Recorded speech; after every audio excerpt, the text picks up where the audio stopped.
اس امت کو اللہ نے یہ فضیلت بخشی ہے کہ انہوں نے اپنی کتاب کی حفاظت کی ہے، اور اس کی ابتدا اللہ نے سورہ فاتحہ سے فرمائی ہے۔ تو سورہ فاتحہ جبریل لے کر نہیں آیا، جبریل آپ کے پاس بیٹھے تھے، تو ایک دھماکہ ہوا، تو آپ نے فرمایا یہ کیا دھماکہ ہے؟ کہ یا رسول اللہ آج ایک دروازہ کھلا ہے جو پہلے کبھی نہیں کھلا، اور آج ایک فرشتہ آ رہا ہے جو آج تک زمین پہ نہیں آیا، اور ایک کلام لے کر آ رہا ہے جو آج تک کسی نبی پر نہیں آیا۔ تو وہ فرشتہ حاضر ہوا اور آپ کو 2 کلام پیش کیے، ایک سورۃ فاتحہ اور ایک سورہ بقرہ کا آخری رکوع، آمن الرسول سے لے کر آخر تک۔ ابشر بنورین، آپ کو 2 نوروں کی بشارت ہو، سورۃ فاتحہ اور سورہ بقرہ کا آخر رکوع۔ تو ہم تھوڑی سی بات سورہ فاتحہ پر کریں گے کہ میرے نبی نے فرمایا اوتیت المثانیہ مکان التورات والمائدہ مکان الانجیل والحوامیم مکان الزبور وفضلت بالمفصلات۔ میرے سب سے بڑی کتاب تورات تھی، سب سے بڑی، اٹھانا بھی مشکل تھا، اتنی بڑی کتاب تھی۔ میرے نبی نے کہا اللہ نے مجھے تورات کے بدلے میں سورہ فاتحہ دی تھی، 7 آیات سورہ فاتحہ دی تھی۔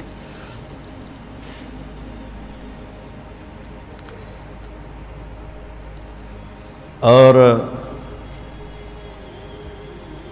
انجیل کے بدلے مجھے اللہ تعالیٰ نے سورہ مائدہ دے دی، انجیل سورہ مائدہ۔ حوامیم یعنی حامیم سے 7 سورتیں شروع ہوتی ہیں، 26ویں پارے سے وہ 25ویں پارے سے 24ویں پارے سے وہ شروع ہوتی ہیں اور 28ویں تک غالباً جاتی ہیں، 7 صورتیں کٹھی، حامیم حامیم حامیم حامیم۔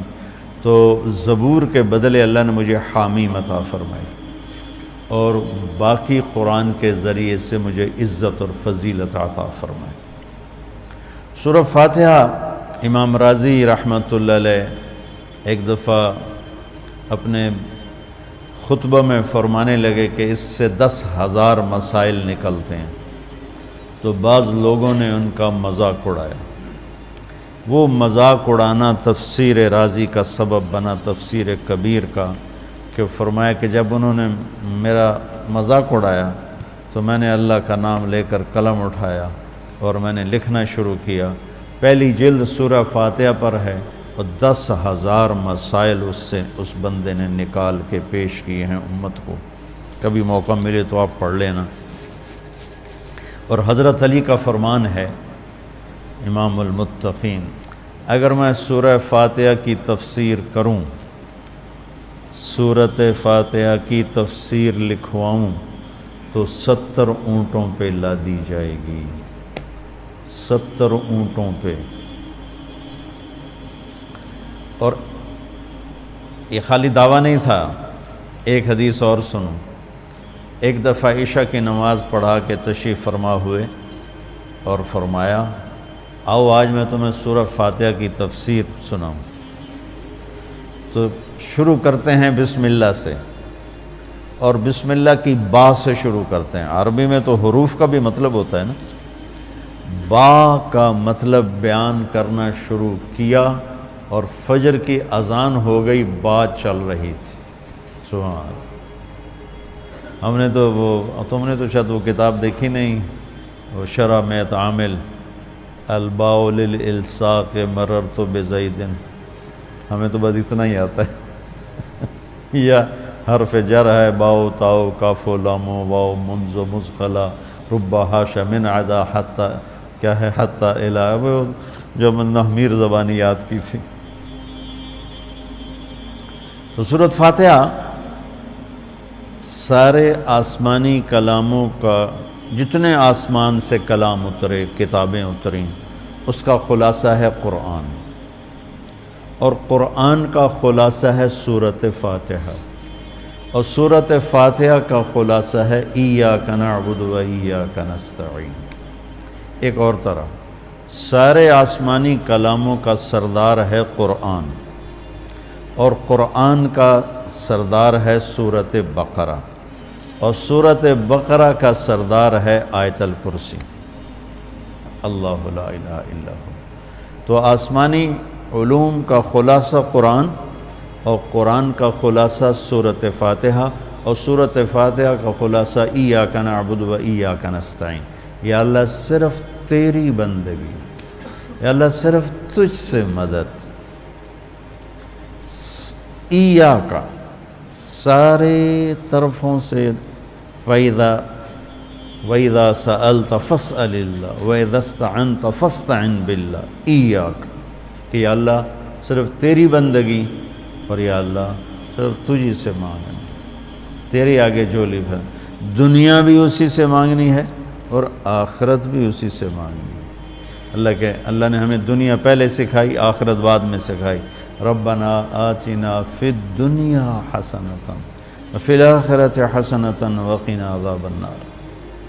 تو سارے آسمانی کتابوں کا خلاصہ یہ ایک جملہ ہے، ایاک نعبد۔ اور بندگی صرف نماز نہیں، بلکہ پوری زندگی اللہ کی چاہت میں گم ہو جائے، ڈھل جائے، اور ہر ضرورت میں اللہ کی طرف ہاتھ اٹھے، مخلوق کی طرف ہاتھ۔ ایک ہوتا ہے ایک دوسرے کی مدد کے لیے، وہی اپنا ٹریکٹر دینا، یار میری جو ہمارے ہاں ہم نے اپنی مثال دینی، جب ایک دم زمین تیار کرنے کا وقت آتا ہے تو وہ 3 ٹریکٹر بھی کافی نہیں ہوتے، تو ہم کہتے ہیں جی ذرا اپنا ٹریکٹر بھیج دینا، ایک ہی دن میں ہماری زمین ساری تیار ہو جائے۔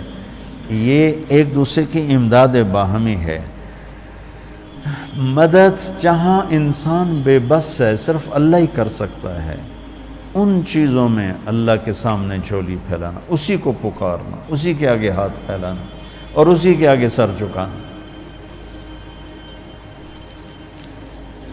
حنین میں صحابہ جیسی ہستیوں نے کہا آج ہمیں کوئی نہیں ہرا سکتا، ہم بہت زیادہ ہیں۔ اللہ نے ایک حلے میں اڑا کے سب کو کہاں سے کہاں بھگا دی۔ لن نغلب من قلۃ، آج ہمیں کوئی نہیں ہرائے گا۔ تو پہلے حملے میں ہی قدم اکھڑے اور صرف 88 آدمی اللہ کے نبی کے ساتھ رہ گئے، 12,000 بھاگ گئے۔ پھر یوم حنین اذ اعجبتکم کثرتکم فلم تغن عنکم شیئا۔ تو میرے عزیزو، سورۃ فاتحہ پورے قرآن کی چابی ہے، تمہید ہے۔ قرآن توحید بتاتا ہے، رسالت بتاتا ہے، آخرت بتاتا ہے۔ سورۃ فاتحہ میں توحید بھی ہے، رسالت بھی ہے اور آخرت بھی ہے۔ الحمدللہ رب العالمین الرحمن الرحیم مالک یوم الدین۔ الرحمن الرحیم تک اللہ کی ذات صفات توحید ہے، مالک یوم الدین جزا سزا اور آخرت ہے، ایاک نعبد و ایاک نستعین یہ مقصد زندگی ہے، اہدنا الصراط المستقیم یہ طلب ہے زندگی کی، سب سے بڑی طلب ہدایت ہے، الصراط الذین انعمت علیہم یہ رسالت کہ جن پر تیرا انعام ہوا، اولئک مع الذین انعم اللہ علیہم من النبیین والصدیقین والشہداء والصالحین وحسن اولئک رفیقا۔ تو سورۃ فاتحہ کو مجھے کوئی یاد پڑتا ہے، ایک دفعہ میں کہیں پڑھا تھا کہ اللہ اپنی ذات کو اتنے خوبصورت انداز میں بیان کرتا ہے، الحمدللہ رب العالمین الرحمن الرحیم مالک یوم الدین۔ یہ تو غیب کے صیغے کے ساتھ بات ہو رہی، لیکن اللہ اپنی ذات کو اس قدر خوبصورت انداز میں بیان کرتا ہے کہ ان 4 لفظوں میں اللہ سامنے آ جاتا ہے، تو سننے والا اللہ کو سامنے دیکھ کر کہتا ہے ایاک نعبد، تیری ہی بندگی کرتے ہیں، و ایاک نستعین تجھ سے مانگتے ہیں، کیونکہ اللہ کو دینے کے لیے کہیں سے مانگنا نہیں پڑتا۔ ابراہیم علیہ السلام نے آگ میں جاتے ہوئے جبریل اور ہوا کے فرشتوں کو کہہ دیا تھا اما الیک فلا و اما الی اللہ فنعم ایاک نعبد و ایاک نستعین۔ اللہ تعالیٰ نے اپنی ذات کو اس خوبصورت انداز میں پیش کیا کہ جیسے ہم اللہ کو دیکھ کر کہہ رہے ہیں ایاک نعبد و ایاک نستعین، یا اللہ صرف تیری بندگی کریں گے، یہ سر اور کہیں نہیں جھکے گا۔ اور یا اللہ صرف تجھ سے مانگیں گے اور کسی سے نہیں مانگیں گے۔